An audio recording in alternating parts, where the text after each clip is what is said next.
அனைவருக்கும் வணக்கம். பெற்ற தாய் தனை மகன் மறந்தாலும், பிள்ளையை பெறும் தாய் மறந்தாலும், உற்ற தேகத்தை உயிர் மறந்தாலும், உயிரை மேவிய உடல் மறந்தாலும், கற்ற நஞ்சகம் கலை மறந்தாலும், கண்கள் நின்று இமைப்பது மறந்தாலும், நற்று வைத்தவர் உள்ளிருந்து ஓங்கும் நமச்சிவாயத்தை நான் மறவேனே. திருச்சிற்றம்பலம். இங்கு வருகை தந்திருக்கும் அனைவருக்கும் பக்தி தமிழ் மழலை இசை சார்பாக எங்களது முதற்கண் வணக்கத்தை தெரிவித்துக் கொள்கிறோம். பக்தி தமிழ் மழலை இசை குழு இன்று ஆரம்பித்து 1 ஆண்டு நிறைவு பெறுகிறது.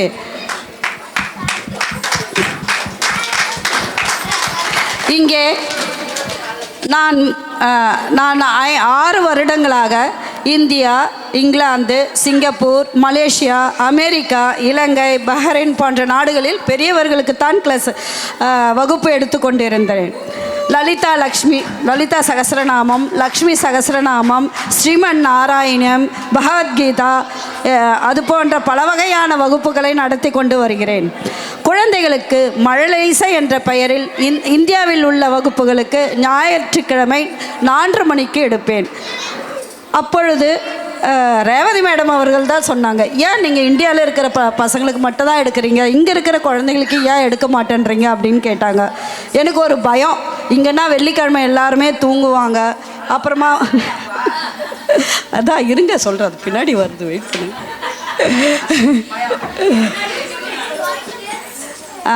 இங்கே எனக்கு கொஞ்சம் பயம்.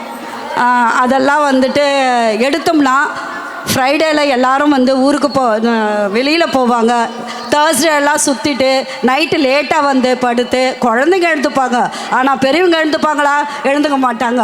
அதுக்குன்னே பயம் எனக்கு. எடுத்தால் இவங்க அட்டன் பண்ணுவாங்களா, குழந்தைய அட்டன் பண்ண வைப்பாங்களா அப்படின்னு ஒன்று யோசித்து இருக்கும்போது ஜெயஸ்ரீ மேடமும் சொன்னாங்க, இல்லை எடுங்க, நாங்கள்லாம் சப்போர்ட் இருக்கிறோம் அப்படின்னு சொல்லி Jayashree madam, Revathi madam and Emma madam எல்லாருமே சொன்னதுனால சரின்ட்டு எடுத்தோம். அப்போ மழலை இசைனே பேர் வைக்கலாம் அப்படின்னு நான் நினச்சேன். அப்போ சொன்னாங்க, இல்லை வேண்டாம், ஏன் மழலை இசைன்னா நம்ம அது தமிழும் இணையணும், நம்ம தமிழ் பயிற்சி மையம் எடுக்கிறோம், ஸோ தமிழும் இணையணும்னு சொல்லிட்டு எல்லாருமே சொன்னதுனால பக்தி தமிழ் மழலை இசை அப்படின்னு 2த்தையும் எல்லாம் சேர்த்து ஒரு பெயராக வச்சு இப்போ நாங்கள் ஆரம்பிச்சுட்டு வரோம். இது 1 ஆண்டு ஆகுது. நாங்கள் ஆரம்பித்தது 33 பேர் தான். ஒரு 6 மாதமாக 33 பேர் தான். அதுக்கப்புறம் இப்போ 58 குழந்தைகள் இருக்கிறாங்க எங்களோட. ப்ளஸ் புது குழந்தைங்களோடு சேர்ந்து 68 குழந்தைகள் இப்பொழுது இருக்கிறாங்க. அதில் senior, junior, super junior and junior 2 batch அப்படின்ட்டு 4 பேட்சாக நான் இப்போ எடுத்துகிட்டு இருக்கேன் நான். ஆனால் அருமை, எனக்கு நான் எடுக்கக்கூடாதுன்னு நினச்சது அது எல்லாமே மாறிடுது. ஏன்னா எல்லா குழந்தைங்களுமே அட்டன் பண்ணுவாங்க. சில குழந்தைங்களாம் அம்மா நான் கிளாஸ் அட்டன் பண்ணிட்டு தான்மா வெளியிலே வருவேன் அப்படின்னு சொல்லிட்டு 10 மணிலேருந்து 12 மணி, அதாவது ஒவ்வொரு அரை மணி நேரம் தான், 1/2 hour தான் கிளாஸ் எடுப்பேன். 10 to 10:30 ஒரு பேட்ச், 10:30 to 11 ஒரு பேட்ச், 11 to 11:30, அப்புறம் 12:30 வரைக்கும் சீனியர் பேட்ச். இப்படி தான் எடுத்துகிட்டு இருக்கேன். அதுக்கு உறுதுணையாக சரி, எனக்கு குழந்தைங்கள யாருமே தெரியாது. அதாவது புது வகுப்பு, எங்களுக்கு பழைய குழந்தைங்க எல்லாருமே பெரியவங்களாகிட்டு எல்லாம் இப்போது எங்கள் ஃப்ரெண்ட்ஸோட சர்க்கிளில் எல்லாருமே காலேஜ் படிக்க ஆரம்பிச்சிட்டாங்க. அப்போ எனக்கு இங்கே இருக்கிற பத்மா அமைதியாக இருக்கணும் எல்லாரும்.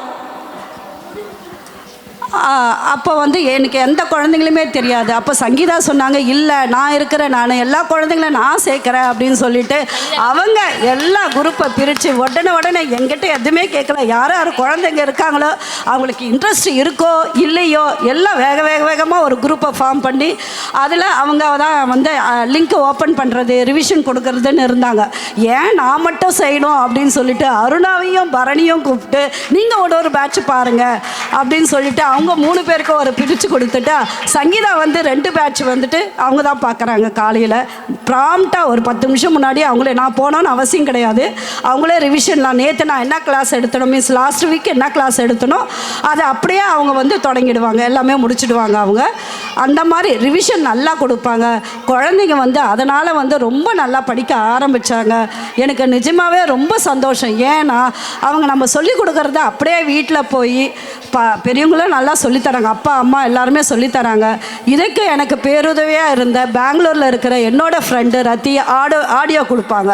அவங்க வந்து ஆடியோ வந்துட்டு ரெக்கார்ட் பண்ணி அனுப்புவாங்க.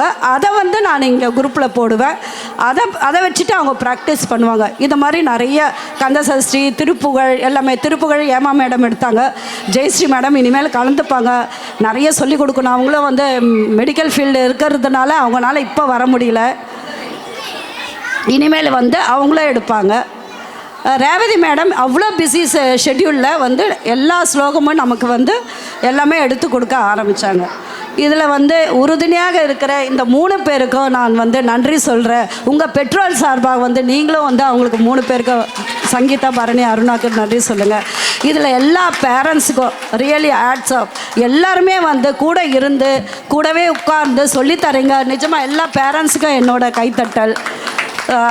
இதை பார்த்து மேன்மைன்னு வரணும். ஓராண்டோட நிறைவு பெறக்கூடாது. இதான் ஜித்தாலே ஃபஸ்ட்டு டைம், முதல் முறையாக இப்படி பக்தி, ஒன்லி பக்திமயமான ஒரு எடுத்துகிட்டு வர்றது இதுதான் ஃபஸ்ட்டு டைம். அதுக்கு எல்லாரும் சப்போர்ட்டு. நாங்கள் மட்டும் இல்லை, சரி இதை ஆண்டு விழா பண்ணலாமா அப்படி தான் கேட்டேன். அதுக்குள்ளே எல்லா குரூப்பும் க்ரியேட் பண்ணி நீ இதை பண்ணு அது பண்ணு அப்படின்னு சொல்லிட்டு சங்கீதா, அருணா, பரணி எல்லாருமே 3 பேருமே எல்லாமே ஒரு காஸ்டியூம் பண்ணுறதானா சரி, அவங்களே போயிட்டு எங்கே வேணுமோ பர்ச்சேஸ் பண்ணுறது எல்லாமே எடுத்து கொடுக்கறது. இதில் வந்து வீட்டில் உட்காந்து பண்ண முடியாது, டைம் இல்லைன்ட்டு பார்க்கில், நம்மளோட ஜித்தா பார்க்கே தெரிய ஆரம்பிச்சது. பார்க்கிலெல்லாம் உட்காந்துட்டு கிளி, கரகாட்டம் இப்படி எல்லாமே பண்ண ஆரம்பித்தாங்க. அவங்களோட முயற்சி வந்து நிஜமாக என்ன சொல்கிறதுனே வார்த்தைங்களே இல்லை. அவ்வளோ ஒரு ஆர்வமாக எல்லாத்துலேயும் செஞ்சாங்க. அதுக்கு ஒரு உதவியாக இருந்த நிறைய பேர், எனக்கு பேர் சொல்லிகிட்டே போனோன்னா இன்னும் நிறைய போயிட்டே இருக்கும். தமிழ்மணி, பானுப்பிரியா இங்கே இல்லவே இல்லை. நமக்கு இந்த ஸ்டேஜ் இது பண்ணி கொடுத்ததே வந்து ஜெய்சங்கர் சார். அவர் இல்லைன்னா இது வந்து இன்றைக்கி நம்ம இந்த ப்ரோக்ராமே நடத்திருக்க முடியாது. அங்கே இருந்துக்கிட்டே நமக்கு எல்லாமே நமக்கு ஏற்பாடுபடுத்தி கொடுத்தாங்க. இதுக்கு இருக்கிற எல்லா ஃப்ளவர்ஸ் எல்லாமே வந்துட்டு நமக்கு கொடுக்கறது நம்ம ஜெயஸ்ரீ மேடம், மூர்த்தி சார் தான். எல்லா ஃபங்க்ஷனுக்கும் நம்மளுக்கு வந்து ஒரு இது வந்துடும், ஒரு புக்கே வந்துடும். ஸோ அந்த பூஜை வந்து அப்படியே அமைதியாக அழகாக நடைபெறும். அதுக்கு இவங்க 2 பேரும் காரணம். நம்ம தமிழ் கல்விக்குழு மையம் வந்து Kaja sir, Siva sir, Senthil sir and Kavitha madam and Jayaraj sir முக்கியமாக என்னை கூட்டிகிட்டு வர்றது. இங்கே காலையிலேருந்து எனக்காக வந்து 6 மணிக்கே, நான் 6 மணிக்கு தான் வர சொன்னேன், 5 மணிக்கே எங்கள் வீட்டுக்கு காலையில் வந்துட்டார் என்னை கூப்பிடுறதுக்கு. சாப்பாடே செய்யலை, அப்படியே வந்துட்டேன். அப்படியே ஓடி வந்துட்டேன் நான். அவர் கூட கேட்டார் என்ன ஒன்றுமே செய்யலையாடுன்ட்டு. எல்லாம் நாம்ள அப்புறமா பக்கத்தில் வாங்கிக்கோங்க, இன்றைக்கி ஒரு நாள் அட்ஜஸ்ட் பண்ணிக்கோங்க, இருங்க அதுதான் வர சொல்லண்டு. அது ஏற்கனவே மனசில் திட்டின்னு இருக்கார் அவர். அது மாதிரி எல்லாருக்கும் நான் நன்றியை சொல்லிக்கிறேன்.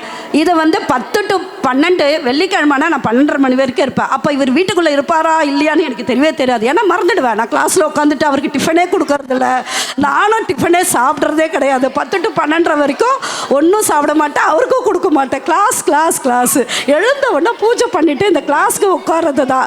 பாவம் அவர் எத்தனை நாள் ஆச்சோ சாப்பிட்டு வெள்ளிக்கிழமைலாம் எனக்கு தெரியாது. ஒரு நாள் தான் வீட்டில் இருக்கிற டிஃபன் ஒழுங்காக கொடுக்குறியா அப்படின்னு சொல்லுவேன். அப்போ நான் கிளாஸை நிறுத்திட்டோமா, வேண்டாம் நீ கண்டினியூ பண்ணு அப்படின்னு அவர் வந்து ரொம்ப சப்போர்ட்டாக இருந்தார். இங்கன்னு கிடையாது, நான் ஊரில் எடுக்கிற எல்லா கிளாஸ்க்கும் அவர் ரொம்ப சப்போர்ட்டாக இருப்பார். காலையில் எழுந்துனா இப்படி பம்பரை மாதிரி சுற்றிட்டே இருப்பேன் நான்.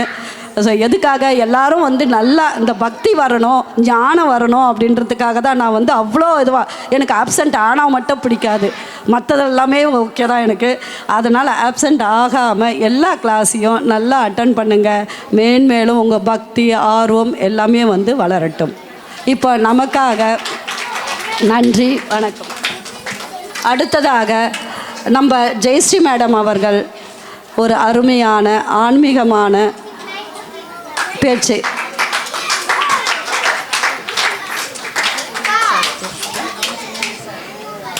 அவங்க 10 minutes.